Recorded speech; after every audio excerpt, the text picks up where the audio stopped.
रहीम अस्सलाम वालेकुम। आज हम पढ़ेंगे ख्वाजा मीर दर्द के बारे में। अजीम सूफ़ी शायर थे और फ़लसफ़ी थे। इनकी पैदाइश 1720 में दिल्ली में हुई थी। वफ़ात भी 1785 में दिल्ली में हुई थी। असल नाम ख्वाजा अब्दुल रहमान था।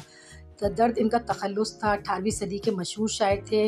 ये शायर भी थे, सूफ़ी भी थे, फ़लसफ़ी भी थे और उनका मशहूर मुक़ाम दिल्ली था। ख्वाजा मीर दर्द के अजीम सूफ़ी शायर फ़लसफ़ी जिन्होंने अपनी शायरी के ज़रिए इंसानियत, मोहब्बत, इख़लाक़, इरफ़ान इलाही का पैगाम आम किया। इनकी शायरी की सादगी, गहराई, तासुर की मिसाल है और अदब के इस मायानाज़ शोरा में इसका एक शुमार होता है जिन्होंने दिलों को रूहानियत की रोशनी से मुनव्वर किया। इनकी अहम कलाम में कुलियात दर्द, पंदनामा, रूही दीवान, ऐवान दर्द ये शामिल थे। इसके इनकी वही ख़ुसूसियत है, सादा थी इनकी तहरीरें और ज़्यादातर जो कहना चाहिए इश्क़ इलाही में डूबी हुई थी उस ज़माने में, जबकि सिर्फ़ औरतों पर शायरी होती थी, मगर इन्होंने अल्लाह के लिए शायरी की थी।